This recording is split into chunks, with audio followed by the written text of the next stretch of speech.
General Motors is issuing its second recall in less than a year for tens of thousands of Chevy Bolt electric cars. 7,000 more workers walked off the job at Ford and General Motors plants today with live pictures of auto workers who have walked off the job at 3 assembly plants overnight after General Motors CEO shocks the entire EV industry.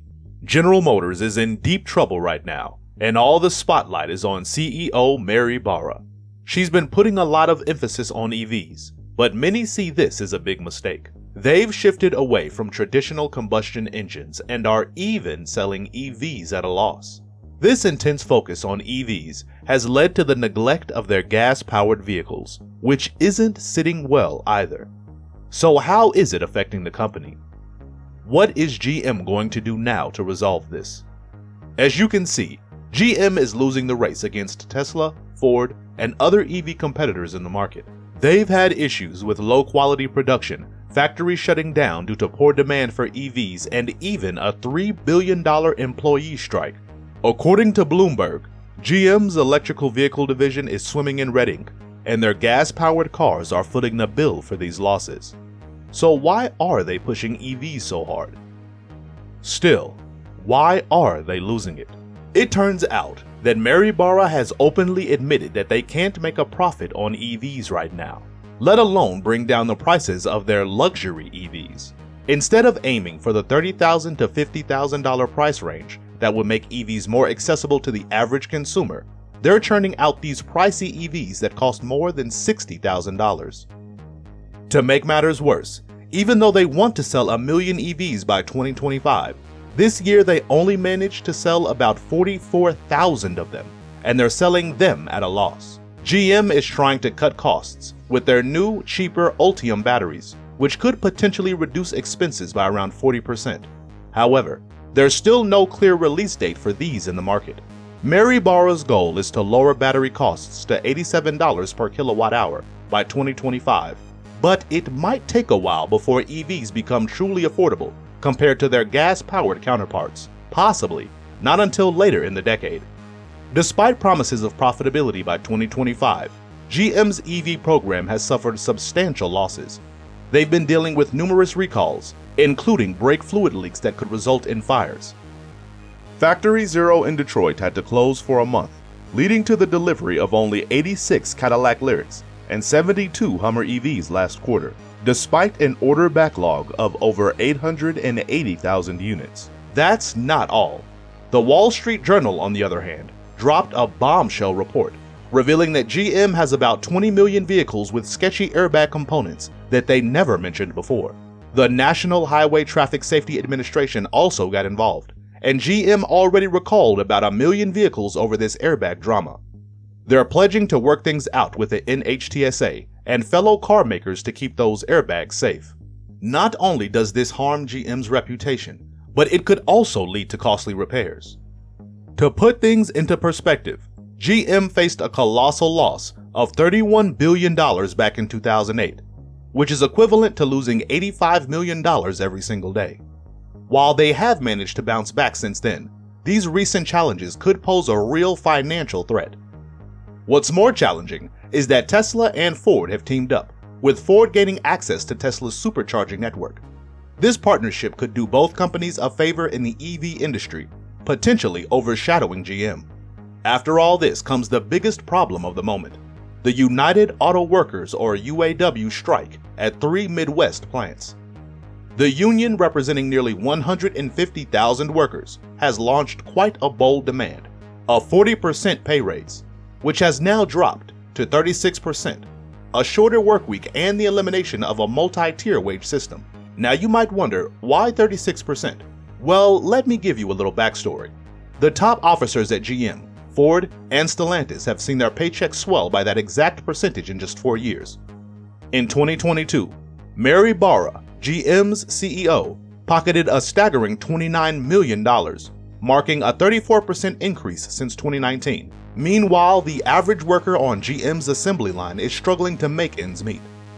This strike could potentially cost GM a whopping $5 billion in just 10 days.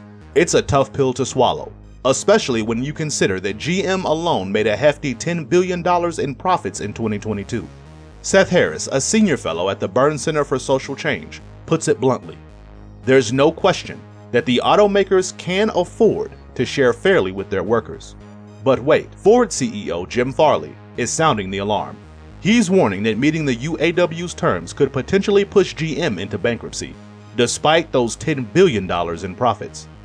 Interestingly, 75% of Americans are standing in solidarity with the workers, including President Biden, who's throwing his weight behind the UAW. It's the middle-class workers who are bearing the brunt of this dispute. UAW President Shawn Fain is accusing the automakers of trying to pressure union members into accepting a weaker settlement by planning layoffs of non-striking workers. Fain is standing firm, saying their plan won't work, and they're ready to go to great lengths to secure economic and social justice for the workers.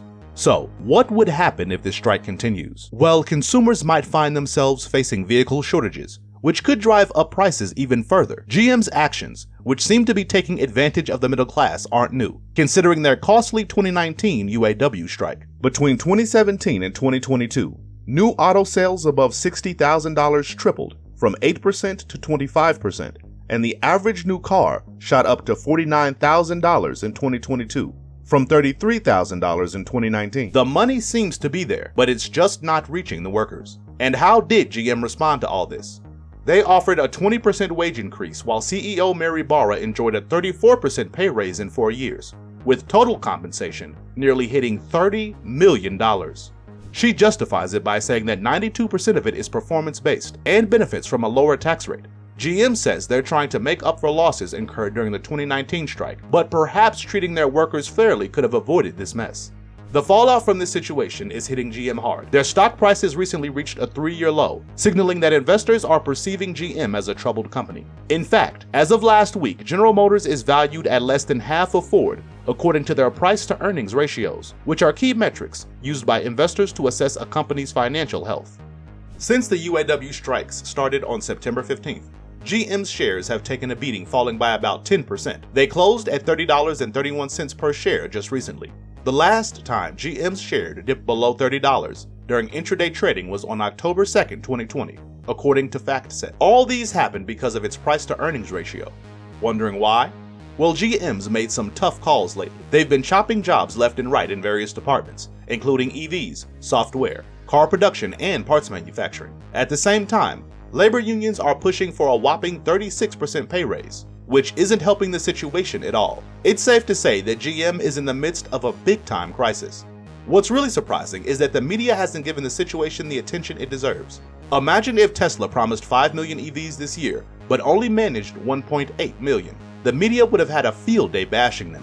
But GM, Ford, and Lucid have made some big promises and haven't quite delivered.